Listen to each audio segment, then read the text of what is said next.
Hello बच्चों, welcome to trending tutor. स्वागत है आपका एक बार फिर से ट्रेंडिंग ट्यूटर पे। तो चलिए, आज हमारा केमिस्ट्री का लेक्चर है। आज हम कंटिन्यू करते हैं हमारे लेक्चर को। अच्छा देखो, बार बार मैं आपको बता रहा हूँ, नाइन्थ टेंथ का चैनल आपके चैनल से अलग कर दिया गया है। इस पे भी बहुत सी वीडियोस टेंथ की पड़ी हुई हैं, बट डेडिकेटेड अगर किसी ने स्टडी करनी है टेंथ के बोर्ड्स की, ठीक है, टेंथ बोर्ड्स की जो स्टडी करना चाहता है मैथ्स और साइंस, अभी स्टार्टिंग में क्लास टेंथ की वीडियोज़ आएंगी। अगस्त के आसपास क्लास नाइन्थ की वीडियोस भी यहाँ पे आने लग जाएंगी। तो बोर्ड्स के मैथ और साइंस बिल्कुल फ्री ऑफ कॉस्ट, जैसे आपको नोट्स मिल रहे हैं यहाँ पे भी नोट्स दिए जाएंगे, सब कुछ होगा। तो जो भी आपके भाई बंधु हैं, छोटे हैं, जूनियर हैं, जो अफोर्ड नहीं कर सकते हैं बैचेस, महंगे महंगे ट्यूशन्स, जिनके कॉन्सेप्ट्स क्लियर नहीं हो रहे हैं, जिनको नहीं समझ आ रहा है, तो उस बच्चे को ये चैनल ज़रूर रिकमेंड करो। जैसे आपको मदद मिल रही है, उनको भी पढ़ाई में बहुत मदद मिलेगी, मेरा प्रॉमिस है। चलो, यहाँ पे भी कंप्लीट मैथ्स और साइंस का सिलेबस करवाया जाएगा। चलिए हम चलते हैं अपने लेक्चर की तरफ। केमिस्ट्री का हमारा पहला चैप्टर है some basic concepts of chemistry. About 60% lecture chapter आपका ख़त्म हो चुका है। अब कोई बच्चे को डाउट होगा यहाँ पे, सर हमारा पैटर्न के हिसाब से नहीं चल रहा। सब कुछ चल रहा है। एंड में जब ये चैप्टर ख़त्म होगा, ठीक है, आपके सारे क्वेश्चंस बनेंगे। कोई भी क्वेश्चन अगर ना बने तो फिर बोलो, ठीक है। आज है हमारा लेक्चर नंबर 8। 8 लेक्चर हो चुके हैं इस चैप्टर को चले हुए, ठीक है। तो पढ़ाई भाई, पढ़ाई पूरी इन डेप्थ हो रही है, ठीक है। जेई मेंस सब क्वेश्चंस आपके हो रहे हैं। तो प्लीज़ चैनल को सब्सक्राइब करो और वीडियोस को शेयर करो। देखो, बच्चे शेयर नहीं कर रहे हैं और अबाउट 60% बच्चे अभी भी सब्सक्राइब नहीं कर रहे हैं, ठीक है। किसी दिन कहोगे तो डाटा यहाँ पे दिखा देंगे, ठीक है। तो 50 to 60% बच्चे अभी भी इसको सब्सक्राइब नहीं कर रहे। हाँ, पहले ये रेशो 70-80 तक था, लेकिन उससे कम होके अब ये 60% तक आ चुका है। लेकिन आप वीडियोस को शेयर नहीं कर रहे हो, तो प्लीज़ वीडियोस को शेयर भी ज़्यादा करो ताकि सभी बच्चों तक ये पहुंच सके। चलो भाई, आज का हमारा टॉपिक है डाल्टन एटॉमिक थ्योरी। डाल्टन ने एटम के बारे में हमें क्या क्या चीज़ें बताई थी। थ्योरेटिकल पार्ट है, बहुत ईजी है, ठीक है। चलो, पहला पॉइंट क्या है कि matter is made up of extremely small indivisible particle, ठीक है। कि मैटर जो होता है वो इनडिविजिबल पार्टिकल से मिलके बना होता है। जिन इनडिविजिबल पार्टिकल्स को हमने क्या बोला, मतलब हमने नहीं, डाल्टन ने क्या बोला था, एटम बोला था। अब यहाँ पे एक वर्ड लिखा हुआ है इनडिविजिबल। इनडिविजिबल का मतलब जिसको फर्दर डिवाइड ना किया जा सके, जिसको फर्दर डिवाइड ना किया जा सके। बट आपको पता है atom is further divided, atom को तोड़ा जा सकता है ना। आज के टाइम पे हमें पता है, जब डाल्टन ने ये ताज़ा ताज़ा स्टडी कर रहे थे भाई एटम के बारे में, हमें इतनी चीज़ें पता नहीं था, तब इन्होंने हमें ये चीज़ बताई थी कि मैटर जो है वो एटम से मिलकर बना होता है और एटम सबसे छोटा पार्टिकल होता है, एटम को डिवाइड नहीं किया जा सकता, ठीक है। सेकंड, इन्होंने क्या बताया कि अगर सेम एलिमेंट है तो उसके जितने भी एटम होंगे, मान लो हमने ऑक्सीजन लिया, ठीक है, हम ऑक्सीजन की बात कर रहे हैं। अब ऑक्सीजन के, अभी आपने मोल कॉन्सेप्ट में निकालने सीखे, 16 ग्राम ऑक्सीजन में कितने एटम्स होते हैं भाई, Na, है ना। Na मॉलिक्यूल्स होते हैं 16 ग्राम, 16 ग्राम में Na एटम्स होते हैं। Na का मतलब 6.022 इंटू 10⁻23, इतने एटम्स। वो सारे के सारे एटम्स किसके हैं, ऑक्सीजन के हैं। तो वो सारे के सारे एटम की शेप, साइज और मास, ठीक है, शेप भी, साइज भी और मास भी क्या रहेगा, सेम रहेगा। मीन्स अगर आप एक ही एलिमेंट के अलग अलग एटम्स को उठा के देखो तो वो सारे के सारे आपको एक जैसे नजर आएंगे, ठीक है। उनकी शेप भी सेम होगी, साइज भी सेम होगा और मास भी सेम होगा। वहीं अगर आप डिफरेंट एलिमेंट्स के उठाओगे, जैसे एक हमने ऑक्सीजन ले लिया, ठीक है, और एक हम हाइड्रोजन की बात करते हैं, तो हाइड्रोजन के एटम और ऑक्सीजन के एटम आपको अलग अलग दिखेंगे, ठीक है। उनका शेप भी अलग हो सकता है, मास भी अलग हो सकता है, केमिकल प्रॉपर्टीज भी अलग हो सकती है, साइज भी अलग हो सकता है, ठीक है बेटा। तो पहली चीज समझ आ गई कि अगर हमारा एलिमेंट सेम है तो सभी के सभी एटम भी उसके क्या दिखेंगे, एक जैसे दिखेंगे। डिफरेंट एलिमेंट्स के एटम को उठा के देखोगे तो वो अलग अलग दिखाई देंगे, ठीक है। Next point, atom of same और different elements combine together to form compound. क्या कह रहे हैं, एटम्स जो होते हैं सेम एलिमेंट के हों या डिफरेंट एलिमेंट के हों। देखो सेम एलिमेंट्स के भी एटम कंबाइन करके कंपाउंड बना सकते हैं और डिफरेंट एलिमेंट के एटम्स कंबाइन करके भी कंपाउंड बना सकते हैं। जैसे oxygen plus oxygen same same है, इन्होंने क्या बनाया, O2। ठीक, और वहीं पे अगर हम हाइड्रोजन और ऑक्सीजन की बात करें तो डिफरेंट डिफरेंट एलिमेंट्स मिलके क्या बना रहे हैं, ये भी कंपाउंड बना रहे हैं। ठीक है, चलो। And when atom combine with each other to form compound, जब ये कंपाउंड बनाने के लिए आपस में कंबाइन करते हैं तो ये कैसे कंबाइन करते हैं, ये होल नंबर रेशो में कंबाइन करते हैं। इसमें कंबाइन करते हैं, होल नंबर रेशो में कंबाइन करते हैं। यहाँ पे हमारे दो एटम हाइड्रोजन के हैं और एक एटम किसका है, ऑक्सीजन का है। ठीक है, तो ये क्या है, एक होल नंबर रेशो है। क्या है ये, एक होल नंबर रेशो है। ठीक है, next, atom of two element में combine in different ratio to form more than one compound. ये समझ आया, ये क्या कह रहे हैं कि element of two atoms of two element, दो एलिमेंट्स के एटम, ठीक है, में कंबाइन इन डिफरेंट रेशो, अलग अलग रेशो में कंबाइन करेंगे तो वो अलग अलग कंपाउंड्स बना सकते हैं। कैसे कंपाउंड्स बना सकते हैं, अलग अलग कंपाउंड्स बना सकते हैं। जैसे हाइड्रोजन और ऑक्सीजन ले, ठीक है, मैंने दो हाइड्रोजन लिए और एक ऑक्सीजन ली, तो मेरे को क्या मिला बेटा, वाटर मिला। दो हाइड्रोजन एक ऑक्सीजन से मुझे क्या मिला, वाटर मिला। अब ये दो अलग अलग एलिमेंट्स थे। अब वहीं पे सेम एलिमेंट अगर हम लेके देखें, इस बार हमने क्या करा, दो क्या लिया, या दो एटम बोलो या एक मॉलिक्यूल बोलो। ठीक है, कई बार बच्चे यहाँ भी देख रहे होंगे, सर यहाँ तो एक है, आप दो क्यों बोल रहे हो, मैं एटम की बात कर रहा हूँ। ठीक है, यहाँ पे वर्ड क्या लिखा हुआ है, एटम लिखा हुआ है। तो दो एटम हमने किसके लिए हैं, हाइड्रोजन के, और दो ही एटम हमने किसके लिए, ऑक्सीजन के। तो हमारे को इस बार एक अलग कंपाउंड मिलेगा, ये क्या है आपका, वाटर। ठीक है, और ये क्या है आपका, हाइड्रोजन पर ऑक्साइड,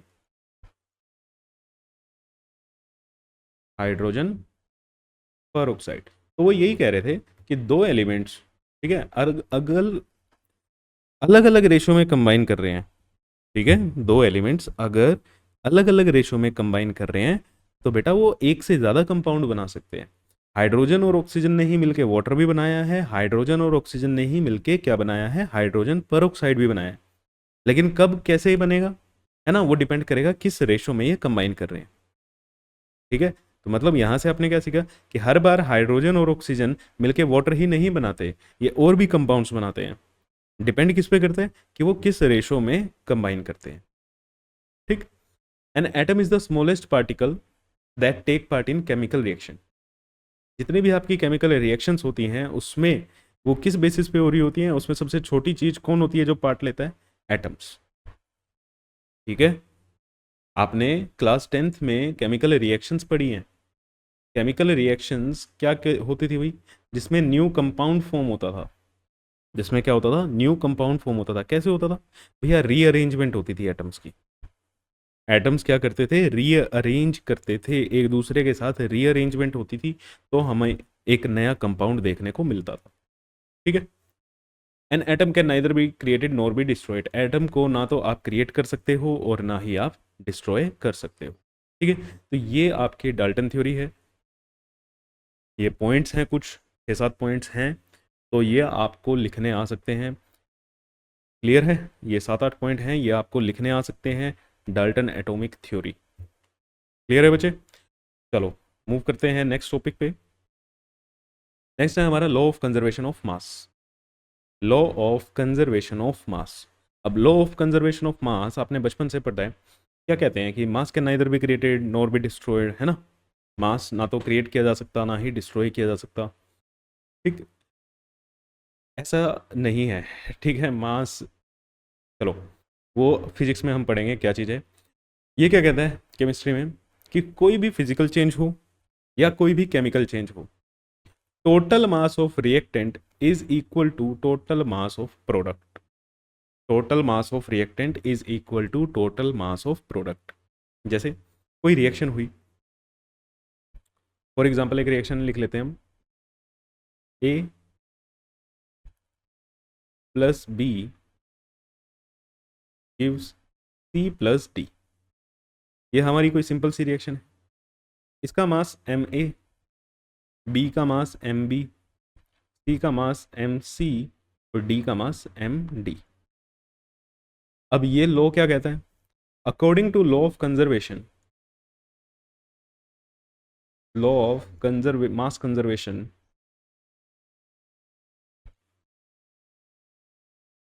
मास कंजर्वेशन हमारी क्या कहती है कि total mass of reactant, total total, ठीक है, टोटल वर्ड पे आपने ध्यान देना है, is equal to total mass of product. अब टोटल मास करेंगे, रिएक्टेंट में हमारे पास कौन से दो रिएक्टेंट हैं, ए और बी, इनका टोटल मास क्या होगा? M A plus M B. This is total mass of reactant. ये क्या हो गया? Total mass of reactant is equal to total mass of product. Product में भी क्या है, दो चीजें हैं अगेन, सी और डी। तो टोटल मास इनका क्या होगा? M C plus M D. ठीक है, ये क्या है हमारा? Total mass of react product. तो अब यहां से सर क्वेश्चन कैसे पूछे जाते हैं? यहां से बहुत सिंपल क्वेश्चन है, ठीक है। ये एज सच आपको क्वेश्चन नहीं आएगा, बस आपको पता होना चाहिए। हाँ, कई बार ऐसा हो सकता है किसी और क्वेश्चन में लग भी सकता है, जैसे A plus B gives C plus D. मान लो 5 ग्राम है ए, 10 ग्राम है ये बी, और सी है आपका 8 ग्राम। ठीक है, डी कितना बना? इस रिएक्शन में ए और बी ने रिएक्ट करा, 5 ग्राम ए 10 ग्राम बी के साथ रिएक्ट किया, तो 8 ग्राम आपका सी बना। तो डी कितने ग्राम बना? अब लॉ ऑफ मास कंजर्वेशन क्या कहता है कि रिएक्टेंट का total mass is equal to product का टोटल मास। तो यहां से कितना बना? एम डी की वैल्यू क्या आई?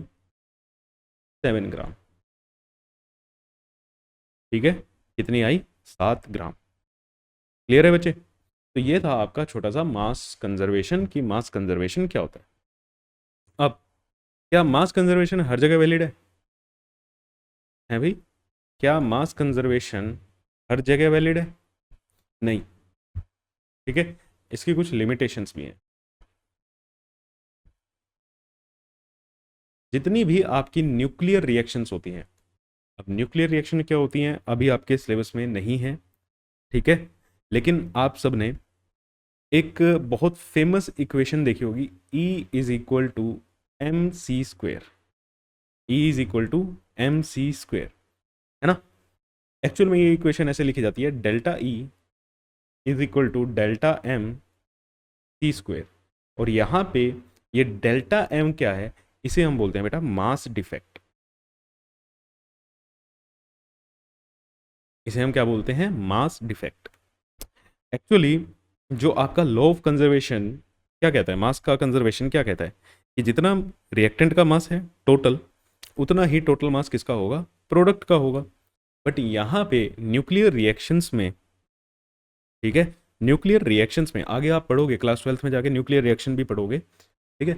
न्यूक्लियर रिएक्शन में हमारा mass of reactant mass of product के बराबर नहीं होता, ठीक है।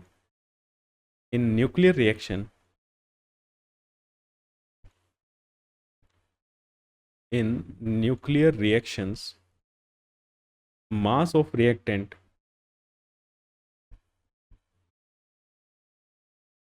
is not equal to mass of product.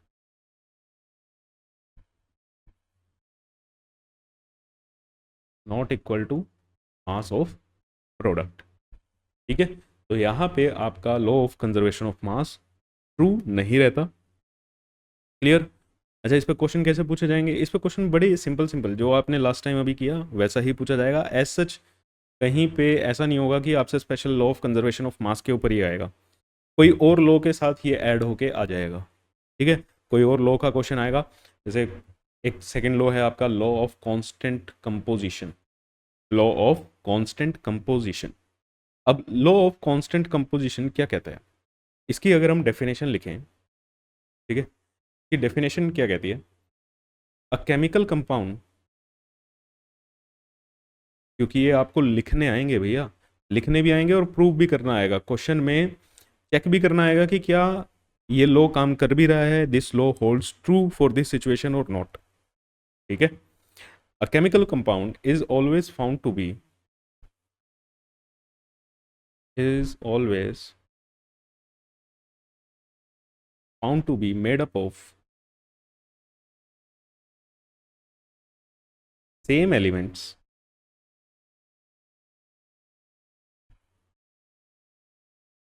combined together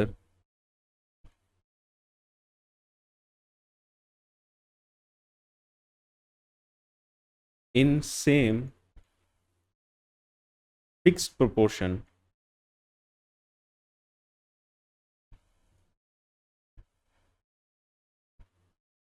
by mass।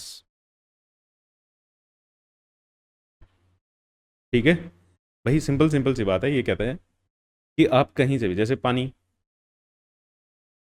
पानी क्या होगा, H2O, यही बोलेंगे। आप अपने घर का पानी उठा लो, मेरे घर का पानी उठा लो, ठीक है, कहीं तालाब का ले लो, किसी नदी का ले लो, इंडिया से ले लो, इंडिया के बाहर ले लो, है ना, पानी का फॉर्मूला तो यही रहेगा, जिसके अंदर हाइड्रोजन 1 1, ऑक्सीजन 8 16, यही चीज़ होगी। अब अगर इसको देखें बाय मास, अगर मैं देखूं, हाइड्रोजन एक, एक हाइड्रोजन का एक होता है तो दो का कितना हो गया, दो। ऑक्सीजन, एक ऑक्सीजन का कितना होता है, 16। तो ये रेशो क्या आई, 1:8। वाटर में हाइड्रोजन और ऑक्सीजन की मास की रेशो क्या होती है, 1:8। अब आप कहीं से भी उठा लो भाई, कोई भी आप पानी उठाओ, ठीक है, कोई भी आप सोर्स उठा लो, कहीं से भी, पानी में हमेशा हाइड्रोजन और ऑक्सीजन की रेशो क्या मिलेगी आपको, 1:8 ही मिलेगी। बताओ क्या ये ठीक है भाई, कॉमन सेंस से भी लग रहा है ना कि हाँ यार सही तो बात है। अच्छा, कई बार आपसे ये पूछ लेंगे कि इसमें परसेंटेज बाय मास कितना है, percentage by mass of hydrogen, mass percentage of hydrogen, mass percentage of hydrogen. देखो यार, मास परसेंटेज कैसे निकालते हैं, अभी आपने ये चीज़ें सीखी भी नहीं है, लेकिन ये मास परसेंटेज तो बहुत बेसिक है। हमें यहाँ पे दोनों का मास पता है, हाइड्रोजन का कितना मास है इसमें टोटल में 1, ऑक्सीजन का कितना है 8। तो यार ये चीज़ें तो आप स्कूल में भी करते आए हो, है भाई। आपका अब क्या होगा, 70 मार्क्स का पेपर होगा, केमिस्ट्री है ना, 70 मार्क्स का मैक्सिमम केमिस्ट्री का पेपर होगा, 70 नंबर का आएगा पेपर सर। हाँ जी, मिड टर्म जो आएंगे उसमें 70 नंबर का आएगा। अभी जो आपके यूटीज आएंगे उसमें स्कूल वाले 40 नंबर का भी दे सकते हैं, 50 का भी दे सकते हैं। तो बात ये है, 70 में से आपके कितने नंबर आएंगे पहले, टिक टिक लगा लेते हैं, 45 50, है ना, इतने नंबर आपने स्कोर कर लिया। तो आपकी आपकी परसेंटेज कितनी बनी, कैसे निकालोगे, जितने ऑब्टेन्ड हैं 50 मान लेते हैं, 70 × 100, ऐसे ही करेंगे। तो यहाँ पे भी तो हमें मार्क्स की ना निकाल के इसकी निकालनी है, मास की निकालनी है, हाइड्रोजन की। दो चीज़ें हैं, अब दो सब्जेक्ट हैं आपके, है ना, एक हाइड्रोजन और एक ऑक्सीजन। तो हमें हाइड्रोजन का चाहिए, तो हाइड्रोजन के नंबर लिख देंगे ऊपर अपॉन टोटल नंबर। हाइड्रोजन का कितने हैं 1, टोटल क्या हो गया 9 इंटू 100, इंटू 100, तो ये क्या आएगा 11.1%, 11.1%। ठीक है, क्लियर है। तो ऐसे मास परसेंटेज की ये रेशो भी ध्यान रखना, बार बार निकालने को नहीं, ये कई बार एमसीक्यू में फंस जाती है आपके, कि वाटर में के एक मॉलिक्यूल में हाइड्रोजन की कितने परसेंटेज बाय मास है, हाइड्रोजन की मास परसेंटेज क्या है, तो कितनी है, हाइड्रोजन कितना है 11.1%, 11.1%। तो बाकी वाटर कितना होगा भैया, 100 में से माइनस कर दो। ठीक है, क्लियर है। Mass percentage of water, oh sorry, mass percentage of oxygen, mass percentage of oxygen in water कितना होगा भैया, दो ही तो चीज़ें थी, 100 - 11.1, जो भी आएगा यहाँ पे सोल्व करके। ठीक है, ये काम अब आपको करना है। तो ये लॉ ऑफ कांस्टेंट कंपोजिशन समझ आया? ये लॉ क्या कहता है कि भैया आपके कोई भी सोर्स हो, अगर आप सेम कंपाउंड ले रहे हो ना, तो वो सेम ही एलिमेंट से मिलके बनेगा और उनमें परसेंटेज बाय मास भी क्या होगी, सेम ही होगी। ठीक है, अब ऐसा नहीं है कि मेरे घर का पानी हाइड्रोजन और वाटर से मिलके बना है, आपके घर का पानी नाइट्रोजन और ऑक्सीजन से मिलके बना है, ऐसा तो नहीं है। बस यही एक बेसिक सा ये लॉ है, लॉ ऑफ कांस्टेंट कंपोजिशन। अब क्या सर ये हर जगह ट्रू है? नहीं नहीं नहीं, ये हर जगह ट्रू नहीं है, इसकी भी कुछ ना कुछ लिमिटेशन है। क्या लिमिटेशन है सर? ये आइसोटोप्स के केस में काम नहीं करता। ठीक है, जहां पे भी एलिमेंट्स आइसोटोप्स प्रेजेंट होते हैं, वहां पे ये काम नहीं करता। ठीक है, आइसोटोप्स क्या होते हैं? पहली चीज, ठीक है, आइसोटोप्स किसी ने पढ़े होंगे अभी, किसी ने नहीं पढ़े होंगे। आइसोटोप्स क्या होते हैं? एलिमेंट का, ठीक है, एक पहली बात तो ये सेम एलिमेंट के होते हैं, सेम एलिमेंट के होंगे, एटॉमिक नंबर सेम रहेगा। सेम एलिमेंट है तो भैया एटॉमिक नंबर तो क्या रहेगा, सेम रहेगा। अगर एटॉमिक नंबर सेम रहेगा तो सर फिर मास नंबर भी सेम रहना चाहिए। नहीं, यही फर्क होता है। एटॉमिक मास क्या होता है, डिफरेंट होता है। एटॉमिक मास क्या होता है, डिफरेंट होता है। ठीक है, क्लियर है? जैसे कार्बन का एग्जांपल लेते हैं, C612, कार्बन क्या होता है, C612। अब एक कार्बन ऐसा भी होता है भैया, C614। ठीक है, C614, क्लियर है? तो यहां पे इन दोनों को मैं क्या बोलूंगा, these are isotopes, isotopes of carbon. ये क्या होते हैं, आइसोटोप्स ऑफ कार्बन। आपने अगर हिस्ट्री वगैरह पढ़ी हो, अब हिस्ट्री तो आप कहोगे कि सर हमने तो साइंस ली इसलिए कि हिस्ट्री पसंद ही नहीं थी, है ना? आपने वहां पे हड़प्पन सिविलाइजेशन पढ़ी होगी, तो वहां पे कार्बन डेटिंग का यूज किया था, है ना? आपने क्या पढ़ी थी, एक हड़प्पन सिविलाइजेशन पढ़ी थी।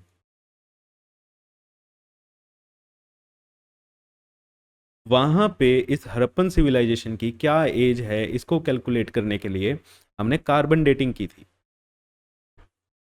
ठीक है, एक टर्म आई थी वहां पे कार्बन डेटिंग। तो कार्बन डेटिंग में C14 का यूज किया गया था, मतलब कार्बन का वो आइसोटोप, कौन से वाला, C14 वाला आइसोटोप का यूज किया गया था। ठीक है, तो आई होप आइसोटोप क्लियर है। अब जैसे हाइड्रोजन, हाइड्रोजन के भी आइसोटोप्स होते हैं।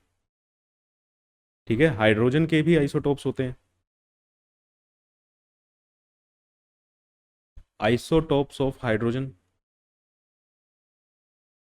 3 होते हैं। ठीक है, याद रखने हैं ये, हाइड्रोजन के आइसोटोप्स कितने होते हैं, 3 होते हैं, H11, H12, ठीक है, H13। इसे हम बोलते हैं हाइड्रोजन। जब आप हाइड्रोजन हाइड्रोजन चिल्लाते हैं तो ये होता है। इसे हम बोलते हैं ड्यूटेरियम, इसे हम बोलते हैं ट्रीटियम। और इसको H12 ना लिख के, ठीक है, ड्यूटेरियम के लिए हम D12 यूज़ करते हैं, ट्रीटियम के लिए T13 यूज़ करते हैं।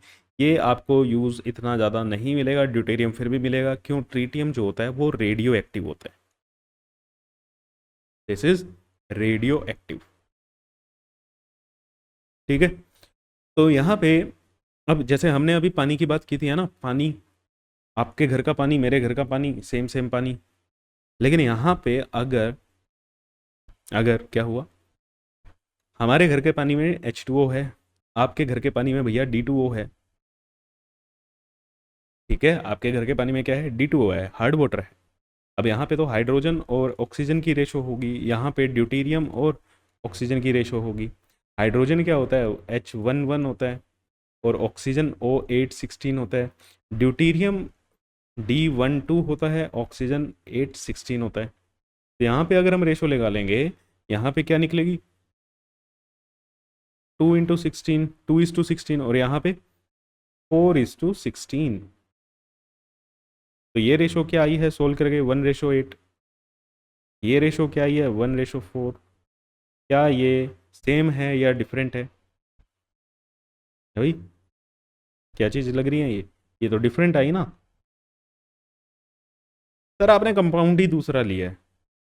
हम कह रहे थे एक ही चीज़ उठाओ, पानी उठाना है, आपने अपने घर का पानी उठाया, मेरे घर का तो पता नहीं क्या उठा दिया। ये पानी ही है, हार्ड वाटर कहते हैं इसको, ठीक है, पानी ही है ये। लेकिन आपके वाले पानी में हाइड्रोजन का कौन सा आइसोटोप, ये ड्यूटीरियम से बना हुआ है। तो यहीं पे ये लॉ फेल कर जाता है। अगर कहीं पे कंपाउंड जो बन रहा है, सेम कंपाउंड बन रहा है और उसमें आइसोटोप्स की भी इन्वॉल्वमेंट है, ठीक है, वो कंपाउंड बनाने में आइसोटोप भी यूज हो रहे हैं, तो वहां पे ये रेशियो सेम नहीं आएगी। Clear? So this law is not applicable, this law is not applicable if an element exists in different isotopes and which may be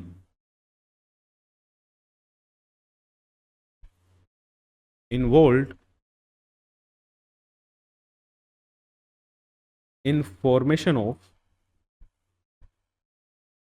compound.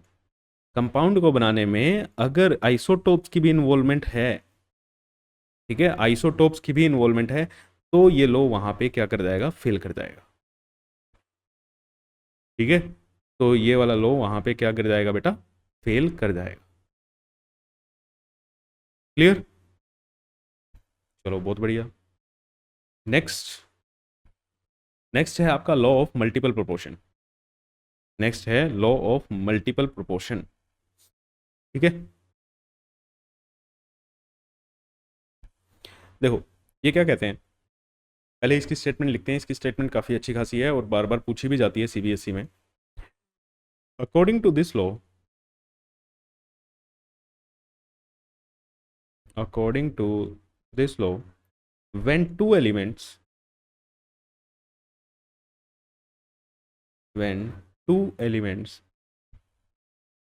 combine with each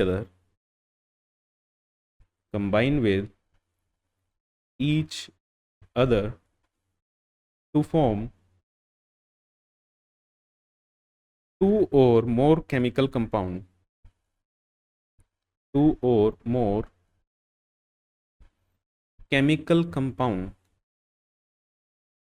then different mass, different amount of one element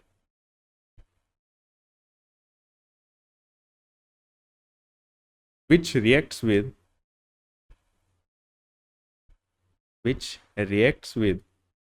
definite amount या fixed amount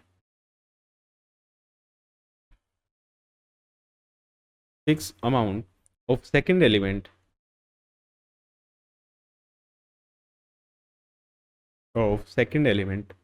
are in simple whole number ratio, are in proportion of simple whole number ratio. Simple whole number ratio. क्या कह रहे हो sir, कुछ नहीं समझ आया है?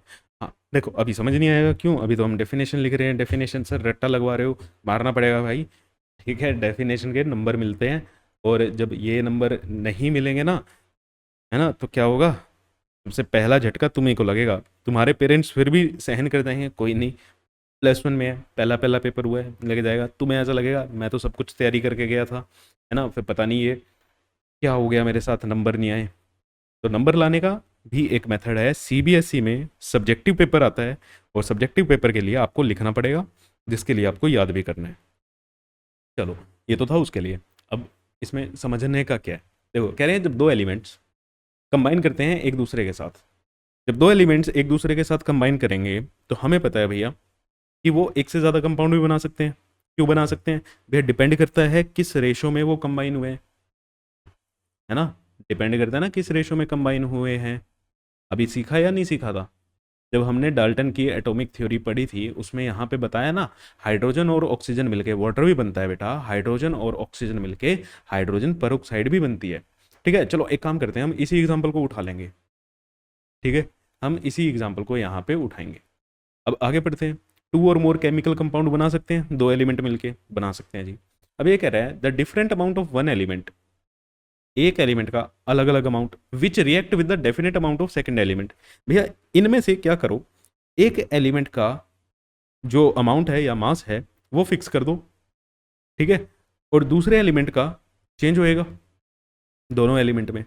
नहीं समझ आ रहा है? देखो हमने लिया, क्या लेना था, हाइड्रोजन एंड ऑक्सीजन कंबाइन कर रहे हैं। Let hydrogen and oxygen combine with each other.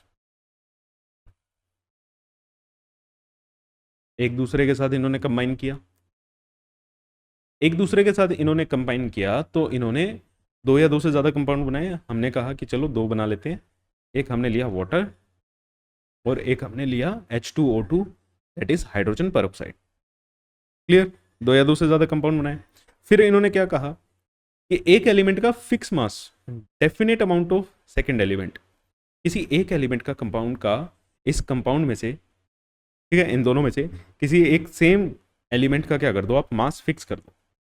ठीक है, हम कहते हैं हम हाइड्रोजन का मास फिक्स कर देते हैं। तो let us fix the mass of hydrogen, fix the mass of hydrogen, hydrogen का मास फिक्स कर दो। कितना फिक्स करना है? देखो यहाँ पे मैं आपको एडवाइस करूंगा कि एलिमेंट का, जिस भी एलिमेंट का आप मास फिक्स कर रहे हो, जितना उसका एटॉमिक मास होता है उतना ही फिक्स करो। जैसे हाइड्रोजन का एटॉमिक मास क्या होता है, 1। तो यहाँ पे देखो हाइड्रोजन 1 1 होता है ना, मास के क्या हो गया इसका, 1 है, तो मैंने यहाँ पे 1 ही पुट किया। अगर मैं ऑक्सीजन का करता, ऑक्सीजन का मास फिक्स करता, तो मैं ऑक्सीजन का कितना मास फिक्स करता, 16 ग्राम। क्यों? हाइड्रोजन का मास कितना होता है, एटॉमिक मास 16 होता है। ठीक है, अब ऐसा क्यों कर रहे हैं? कैलकुलेशन ईजी हो जाएगी। क्यों कर रहे हैं? कैलकुलेशन ईजी हो जाएगी। अदरवाइज आप ये मास जो है कुछ भी फिक्स करो, आपको एक करना है एक करो, 10 10 करो, 100 करना है 100 करो, 1000 करना है 1000 करो, कोई फर्क नहीं पड़ेगा। ठीक है, बस हाँ कैलकुलेशन आपकी थोड़ी सी लेंथी हो सकती है, कैलकुलेट करने में आपको थोड़ा सा टाइम लग सकता है। जब हम एटॉमिक मास के बराबर मास फिक्स करेंगे तो बेटा वो चीज़ें थोड़ी सी ईजी होती जाएंगी। क्लियर? हमने मास फिक्स कर दिया हाइड्रोजन का, कितना, 1 ग्राम। तो अब ये देखो क्या कहते हैं, अब हाइड्रोजन का मास फिक्स हो गया, तो अब हाइड्रोजन का तो मास दोनों में फिक्स हो चुका है।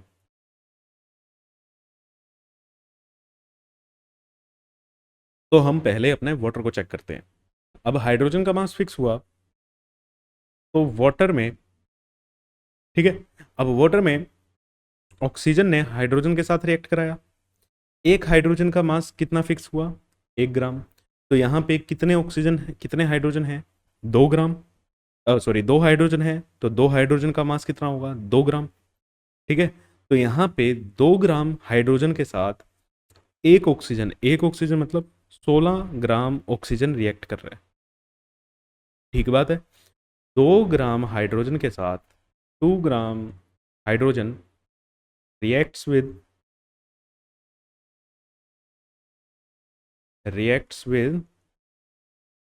किसके साथ, कितने के साथ, 16 ग्राम ऑक्सीजन के साथ। क्लियर? 2 ग्राम हाइड्रोजन ने कितने के साथ रिएक्ट कराए, 16 ग्राम ऑक्सीजन के साथ रिएक्ट कराए। तो हमने कितना फिक्स किया हुआ था, 1 ग्राम। इसकी वैल्यू निकालो। वाटर में 1 ग्राम हाइड्रोजन कितने ग्राम के साथ रिएक्ट कर रहा है, तो 1 ग्राम हाइड्रोजन कितने ग्राम के साथ रिएक्ट करेगा बेटा, 8 ग्राम के साथ। ठीक है, ऑक्सीजन का कितने ग्राम आया वाटर के अंदर, 8 ग्राम।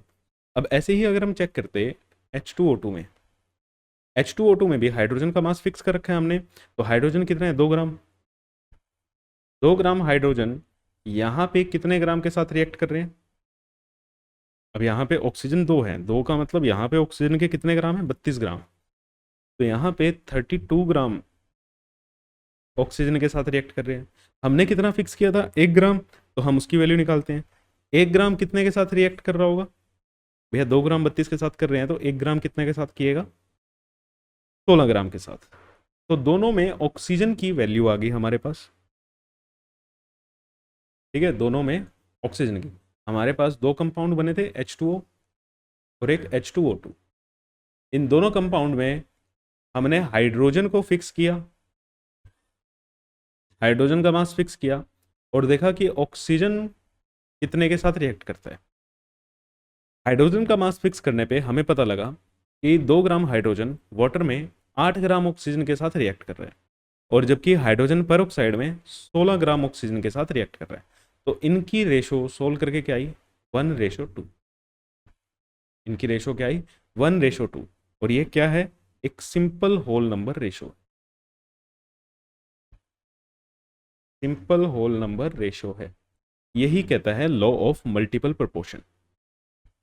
ठीक है, लॉ ऑफ मल्टीपल प्रोपोर्शन हमारा यही कहता है कि अगर दो एलिमेंट एक दूसरे के साथ कंबाइन करके एक से ज़्यादा एलिमेंट, एक से ज़्यादा कंपाउंड बनाते हैं, तो भैया किसी एक का मास फिक्स कर दो, और जब तुम दूसरे का कैलकुलेट करोगे दोनों में, है ना, तो वो भी क्या आएंगे? एक सिंपल होल नंबर रेशो में आएंगे। वो भी क्या आएंगे? एक सिंपल होल नंबर रेशो में आएगी उसकी वैल्यू भी। क्लियर? जैसे एक और एग्जांपल लेते हैं। अब मैं यहाँ पे लिख नहीं रहा। हम कहते हैं कि कार्बन और ऑक्सीजन रिएक्ट कर रहे हैं। कार्बन और ऑक्सीजन रिएक्ट कर रहे हैं। कार्बन और हाइड्रोजन मिलके कार्बन डाइऑक्साइड, ठीक है, एक बना लेते हैं कार्बन डाइऑक्साइड और एक बना लेते हैं कार्बन मोनोऑक्साइड। ठीक है, अब हम कार्बन का मिक्स कार्बन का करें या ऑक्सीजन का करें? ठीक है, चलो यहाँ पे कार्बन का करते हैं। कितना करें? कार्बन का हमने मास फिक्स किया कितना? 12 ग्राम। क्यों सर? एटॉमिक मास के बराबर है। आपका मन है बेटा, आप किसी मर्जी के साथ करो, ठीक है, कितना मर्जी करो। तो इस कंपाउंड में 12 ग्राम कार्बन 32 ग्राम के साथ रिएक्ट कर रही है। इसमें कितने के साथ रिएक्ट कर रही है? 12 ग्राम 32 ग्राम के साथ रिएक्ट कर रही है। और यहाँ पे देखो, जितने मास आपने फिक्स किया ना, उतने की आपको वैल्यू निकालनी है। उतने की आपको क्या करनी है? वैल्यू निकालनी है। 12 ग्राम 32 ग्राम ऑक्सीजन के साथ रिएक्ट कर रही है, और यहाँ पे 12 ग्राम कार्बन 16 ग्राम ऑक्सीजन के साथ रिएक्ट कर रही है। एक ही है ना ऑक्सीजन, एक ऑक्सीजन का मास कितना हो जाएगा? 16 ग्राम। यहाँ पे 2 हैं तो 32 ग्राम। तो अब हमने इन दोनों की वैल्यू निकाल ली। 12 ग्राम की ही हमें चाहिए थी, तो 12 ग्राम की वैल्यू निकल गई।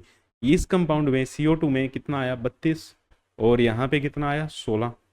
तो ये क्या आया? 2:1। ये भी क्या है? एक सिंपल होल नंबर रेशो है। Simple whole number ratio. तो कहीं पे भी अगर आपको लॉ ऑफ कांस्टेंट या मल्टीपल प्रोपोर्शन, है ना, लॉ ऑफ मल्टीपल प्रोपोर्शन अगर आपको चेक करना आ गया, तो आप ऐसे चेक कर सकते हो।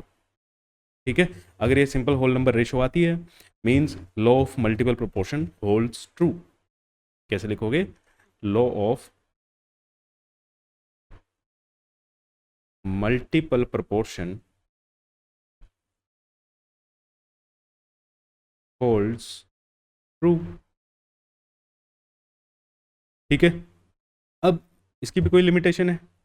बिल्कुल, और वो आप चेक करोगे, है ना। अब मैंने चेक करना बता दिया है भाई। अगर सिंपल होल नंबर रेशो बन रही है तो होल्ड कर रहा है, अदरवाइज नहीं कर रहा। तो इसकी लिमिटेशन क्या है? चेक करना कि ऑर्गेनिक कंपाउंड्स में ये काम कर रहा है या नहीं कर रहा। ठीक है, ऑर्गेनिक कंपाउंड, जैसे ऑर्गेनिक कंपाउंड आपने क्लास 10th में पढ़े हैं, एल्केन हाइड्रोकार्बन्स पढ़े हैं ना, सिंपल एल्केन, एल्कीन, एल्काइन। आप कोई भी एग्जांपल लो, ठीक है, और उसमें किसी का भी मास फिक्स करना और उठा के चेक करके देख लो। प्रोपेन, ब्यूटेन, पेंटेन, जो मर्जी लो और चेक करके देखो क्या वहाँ पे, अच्छा सर 2 ही में चेक करना है, 3 बना लो, ठीक है। जैसे आप एल्केन की सीरीज ले सकते हो पूरी की पूरी, ठीक है। इथेन, प्रोपेन, ब्यूटेन, पेंटेन, इन पांचों में, चारों में चेक कर लो, कोई दिक्कत नहीं है। क्लियर। तो यहाँ पे आप चेक करके देखना कि ये काम कर रहा है या नहीं कर रहा। क्लियर है? क्लियर है बात? चलो अब नेक्स्ट पे चलें। नेक्स्ट है हमारा law of reciprocal proportion. Law of reciprocal proportion. अब ये क्या कहता है, देखो, the ratio of mass of two elements A and B which combined separately with fix mass of third element C is either the same or in simple whole number ratio of masses in which A and B combine directly with C। ये क्या कह रहा है? देखो, simple simple सी भाषा में अगर हम बोलें तो भाई कोई भी 3 एलिमेंट लो। कितने एलिमेंट लेने हैं आपने? 3 एलिमेंट्स आपने लेने हैं, ठीक है। इन 3 में से कोई एक को सेंट्रल एटम बना लो।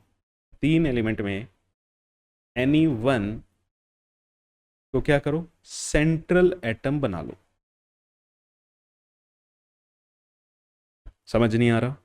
कोई बात नहीं, देखो एग्जांपल, हमने 3 एलिमेंट लिए, हाइड्रोजन, ऑक्सीजन, कार्बन, ठीक है। Hydrogen, oxygen, carbon. हम मान लेते हैं कार्बन क्या है, हमारा सेंट्रल है। इसको हमने क्या बना दिया, सेंट्रल एटम। आप किसी को भी बना सकते हो, हाइड्रोजन को भी बना सकते हो, ऑक्सीजन को भी बना सकते हो। हमने कार्बन को क्या किया, सेंट्रल एटम घोषित कर दिया, सेंट्रल एटम बना लिया, ठीक है।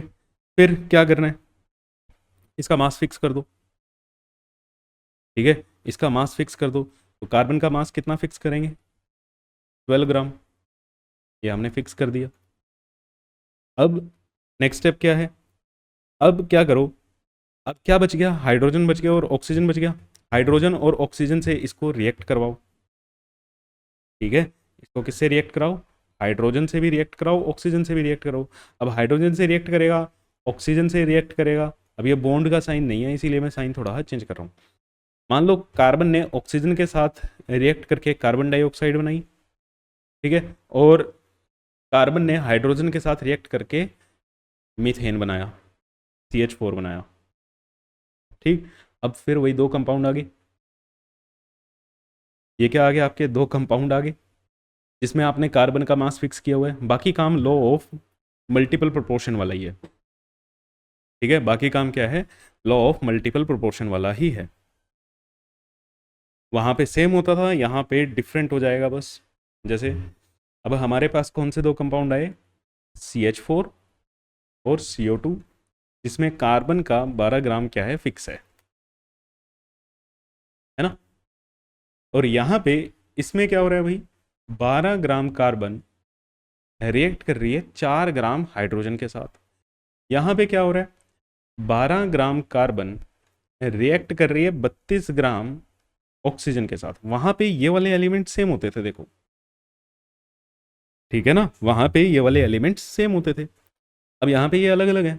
इनकी रेशो ले लो, जैसे CH4 में और CO2 में कार्बन आपने फिक्स कर रखा है, तो यहाँ से हाइड्रोजन और यहाँ से ऑक्सीजन की रेशो लेंगे। हाइड्रोजन कितनी है, यहाँ पे 4 ग्राम हाइड्रोजन काम कर रही है, और यहाँ पे कितने ग्राम रिएक्ट कर रही है, ऑक्सीजन 32 ग्राम। तो ये क्या आया, 1:8।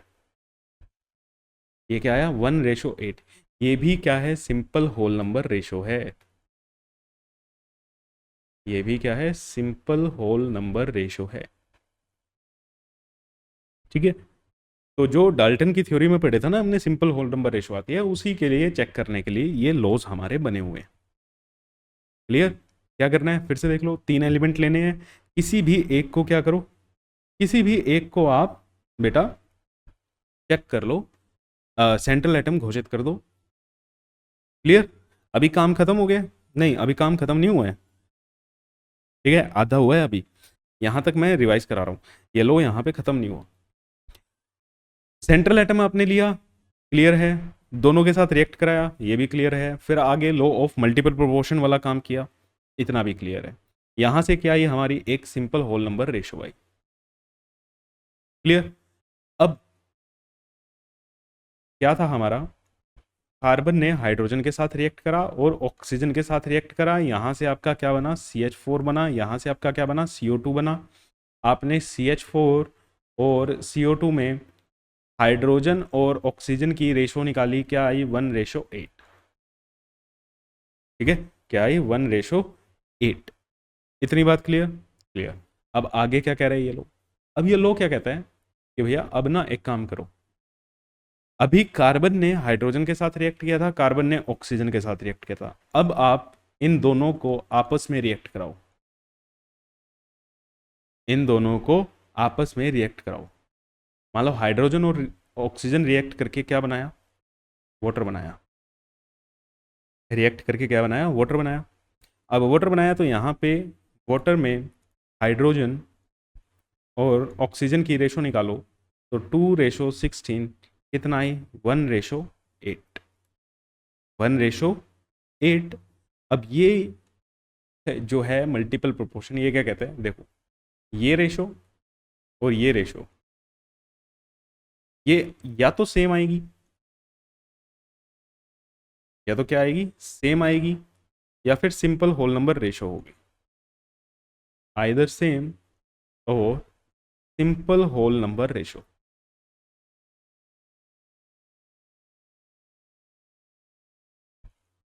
क्लियर है। जैसे इसको लिखेंगे कैसे, इस CH4 की ली थी आपने, CO2, और इनने फिर आपस में क्या बनाया, H2O। यहाँ पे हाइड्रोजन ऑक्सीजन की ली थी, और इसमें भी आपने किसकी ली है, हाइड्रोजन और ऑक्सीजन की ली है। यहाँ पे भी 1:8 आई, यहाँ पे भी क्या आई, 1:8 आई। तो ये सारी की सारी क्या चल रही है, आपकी सिंपल होल नंबर रेशो चल रही है। क्या चल रही है, सिंपल होल नंबर रेशो आपकी चल रही है। आप किसी को भी, बेटा किसी को भी सेंट्रल एटम लेके आप अपना एग्जाम्पल लेके करके देखो, ठीक है, आप अपने एग्जाम्पल बनाओ और उस एग्जाम्पल से करके देखो। Clear. Next, Avogadro's law. Avogadro's law क्या कहता है कि अगर सेम टेम्परेचर है, सेम प्रेशर कंडीशन है, ठीक है, सेम टेम्परेचर सेम प्रेशर पे जो गैस की वॉल्यूम होती है वो उसके नंबर ऑफ मोल्स या मॉलिक्यूल्स की रेशो के क्या होती है, बराबर होती है। ठीक है, मान लो समझ नहीं आया, कोई बात नहीं, देखो स्टेटमेंट से समझ नहीं आएगा सब कुछ, इसीलिए यहाँ पे आपके पास टीचर मिले होते हैं, है ना, नहीं अदरवाइज तो आप बुक पढ़ते और सब कुछ हो जाता। हमने दो गैस ली, ऑक्सीजन ली और मीथेन ले ली, ठीक है। इन दोनों गैसेस की आपको क्या करना है, टेम्परेचर भी सेम देना है और प्रेशर भी सेम देना है। Clear, same temperature and pressure, same temperature and pressure condition आपको इनको देनी है। ठीक है, मतलब जो प्रेशर जो टेम्परेचर ऑक्सीजन का है वही प्रेशर वही टेम्परेचर क्या है, मीथेन का भी है। तो according to Avogadro's law, Avogadro's law क्या कहता है कि इनकी जो वॉल्यूम का रेशो होगा ना, इनके मोल्स के रेशो के बराबर होगा। ठीक है, according to Avogadro's law, ratio of volume, मान लो वो ऑक्सीजन की वॉल्यूम VO2 और मीथेन की वॉल्यूम CH4, ये जो बराबर होगा ये इनके नंबर ऑफ मोल्स की रेशो के बराबर होगा। ठीक है, और ये चीज़ हमने पहले भी की हुई है। अगर किसी बच्चे को याद आ रहा है अच्छी बात है, नहीं याद आ रहा तो रिवीजन की जरूरत है। क्लियर, तो नंबर ऑफ मोल्स की रेशो के बराबर होता है। अच्छा, यहाँ पे दो लिखे हुए हैं, नंबर ऑफ मोल्स या मोलिक्यूल, ये मोलिक्यूल की रेशो के बराबर भी होता है। मोलिक्यूल की रेशो कैसे बनाओगे, नंबर ऑफ मोल से मोलिक्यूल की रेशो पे कैसे पहुंचोगे भाई, VO2 upon VCH4 is equal to NO2 into Na, है ना, और NCH4 इंटू Na। ये मोलिक्यूल्स बन गए, ये क्या बन गए, मोलिक्यूल्स की रेशो बन गई। ठीक है, मोल्स को Na से मल्टीप्लाई कर दोगे तो क्या बन जाएंगे, नंबर ऑफ पार्टिकल्स। पार्टिकल्स में हम क्या ले रहे हैं यहाँ पे, क्या ले रहे हैं भाई, हाँ मोलिक्यूल्स। ठीक है, एटम्स नहीं, मोलिक्यूल्स। क्लियर। अब यहाँ से आपका एक रहता है एम्पेरिकल फॉर्मूला और अब आगे स्टार्ट हो जाएंगे आपकी कंसंट्रेशन टर्म। एम्पेरिकल फॉर्मूला पे आपके बहुत सारे क्वेश्चंस आते हैं, ठीक है, स्कूल में मतलब एम्पेरिकल फॉर्मूला पे क्वेश्चन आना ही आना है।